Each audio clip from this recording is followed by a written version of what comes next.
Hi guys, Wave618 here. It's the 26th of December 2018, just gone 12 o'clock midday GMT. So yeah, Merry Christmas to you all, or it was Christmas yesterday. I hope you had a wonderful time, for those celebrating of course.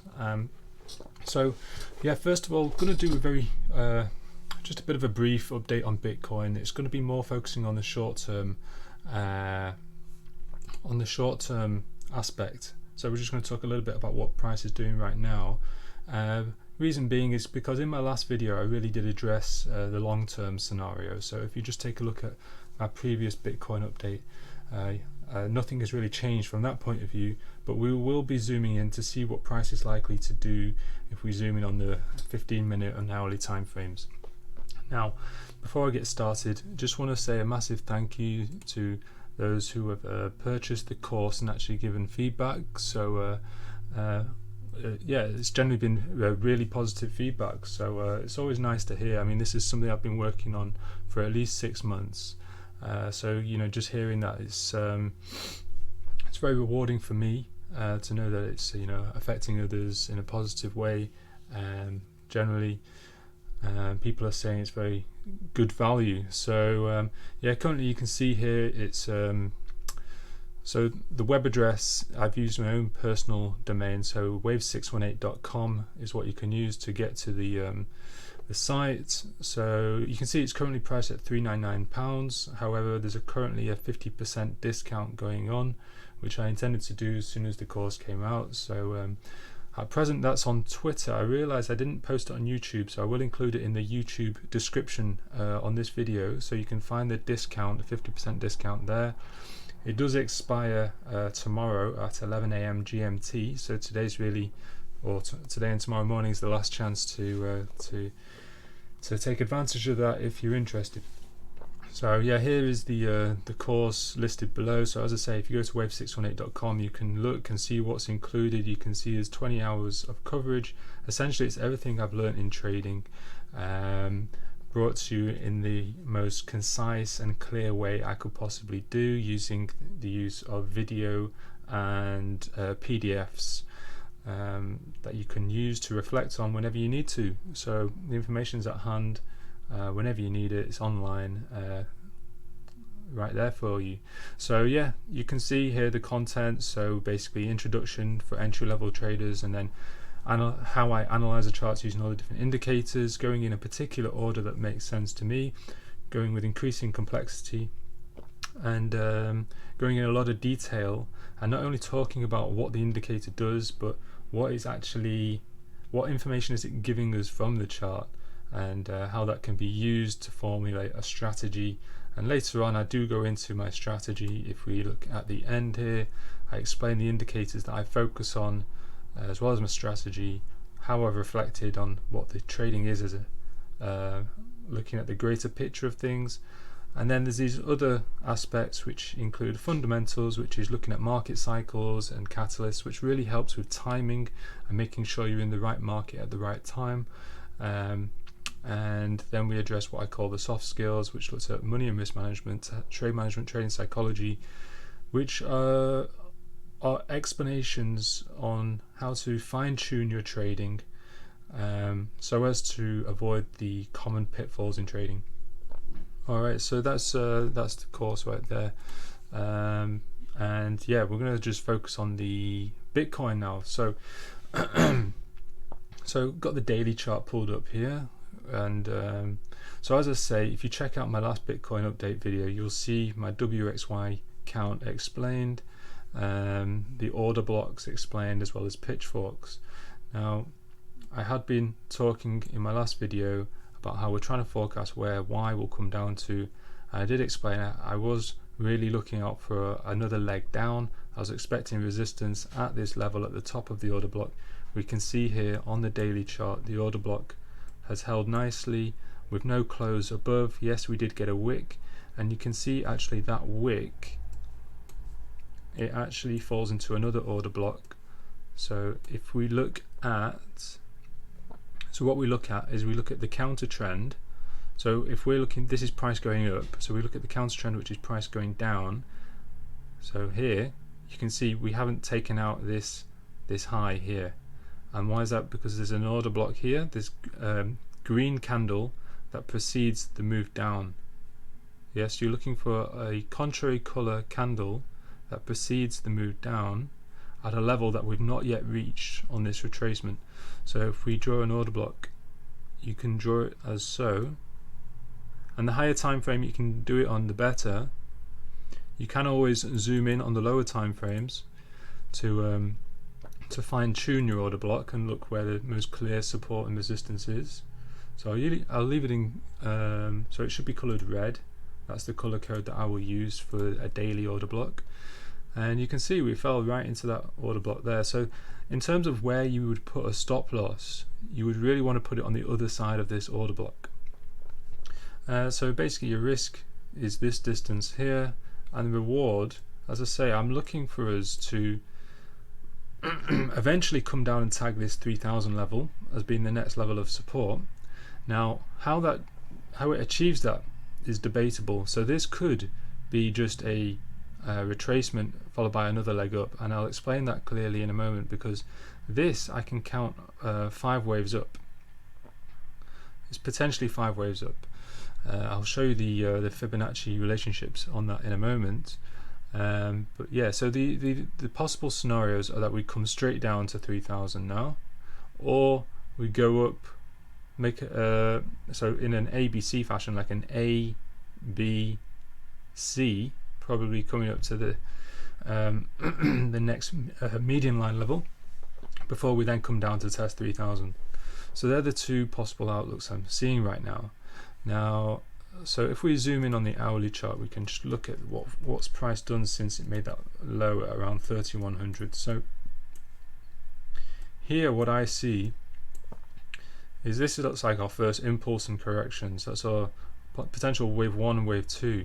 Now if we do a fib extension of wave 1 and extend it from where wave 2 finished, there we've got price coming up to about the 6.84 fib extension here. So this could, obviously it's an overextended wave 3 if it comes up to the 6.84, but you can see 5 waves within that. You've got your 1, 2, 3, 4, 5. So that could be the end of our wave 3.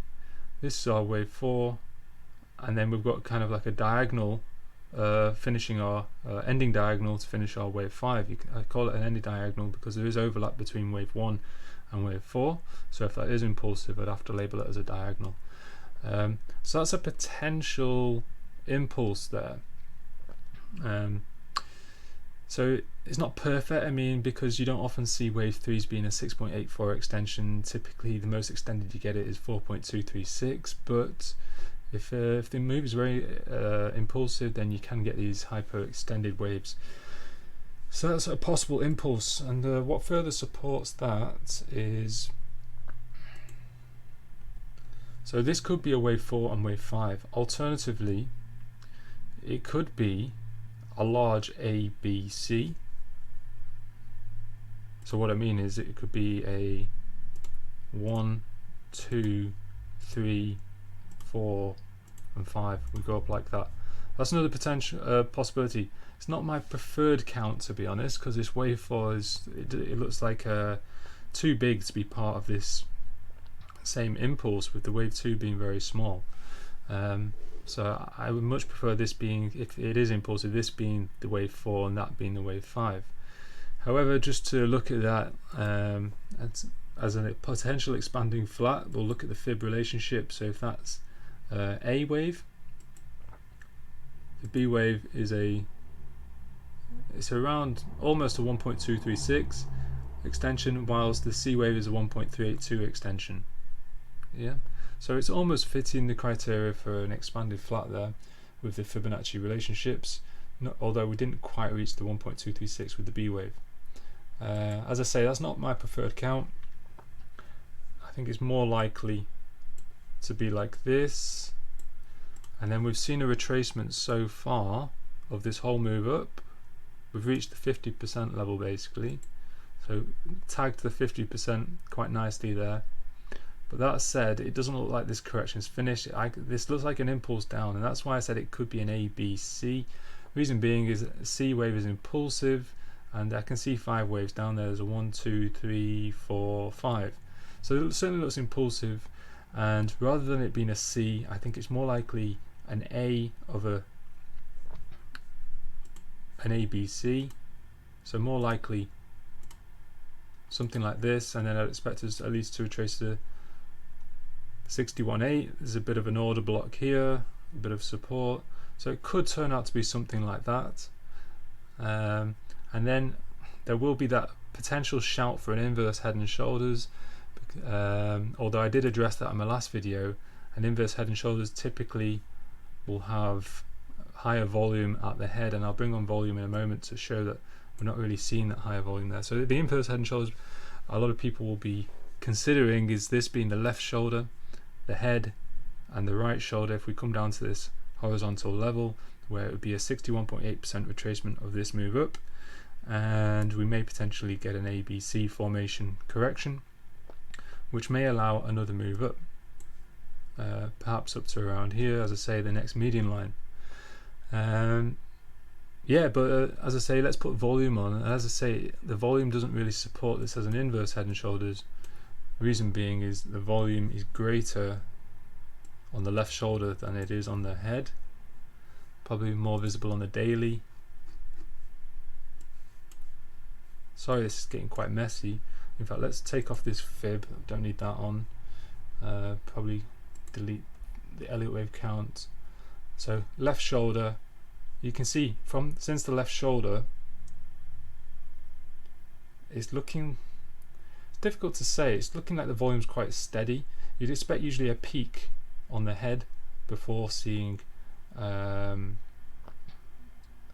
comparative to the left shoulder. So we could see an inverse head and shoulder, but not be too impulsive. It might only come up to here and then reverse. As I say, that's what I was looking at, it reversing, coming down to 3000, and as a result you're not seeing as much volume at the head because it's not a major low. So that's a possibility right there. So certainly when this retrace, I do think it will probably come down to the 61.8 retracement. So let's just plot that on again. So it looked like so. So what's that at? That's around 3551, something around there. Basically, in keeping with these lows here. Yeah, that's where I would be a little bit cautious about taking any potential short, because obviously there is going to be some support around there. Eventually, though, I do see us touching this 3000 as the next major support. If we zoom out, just go on the daily, we can see that 3000 is the next level of support, being an excellent resistance here and support here, with the next support really being around 2400. Reason being is that level is the 0.886 retracement of the move from $150 to $20,000.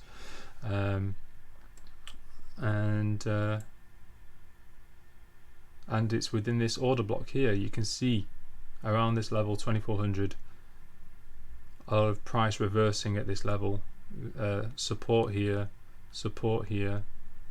and we only wicked through it here. So 2400 is a very interesting level, but I would be looking, as I say, my eyes are more focused on the 3000 level. Right now we can see this pitchfork is my favorite pitchfork at the moment. The price is really adhering to these median line levels. So yeah, so we came down, tested the lower median line, went back to the median, down to the lower median, back to the median, and now we're finding again resistance at this level. On the daily time frame it's quite clear. Could we come down and then test the lower median again? Could we eventually come down and test the lower waterline? All possibilities. In the short term, as I say, what I'm looking at is a potential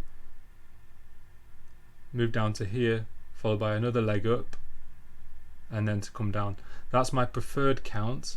Obviously that may change. It's a bit unclear right now,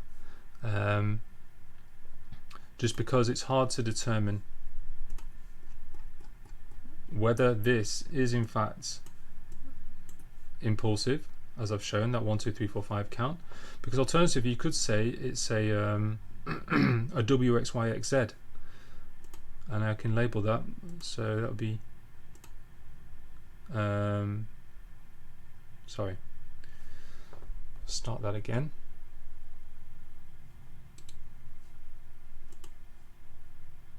So 3 waves up makes W, X, 3 waves up makes Y, X, and then 3 waves up makes Z. So that could be the completion of a WXYXZ. Again, not my preferred count. As I say, it was quite a quick move, made it look a bit more impulsive. So as I say, my preferred count is this being an A wave, finishing here. Now we're forming our B, and the B wave is in itself likely to be an ABC, and then we'll see another move up. So yeah, that's just my short-term account. Just want to put that out on Bitcoin. That'll do a little update, yeah, so that's it. I think I'll wrap it up there. So yeah, as I say, really appreciate all the feedback on the course. It's very nice. It's been a big weight off my shoulders actually releasing that course. It's going to free me up with a lot more spare time now, and hopefully that in turn will allow me to do more updates for you. So I'm looking forward to that. Yeah, be sure to check it out if you're interested. I'm quite proud of the course, and yeah, if it's in your within your budget, then it could be ideal. All right, gonna wrap it up there, guys. All right, take care.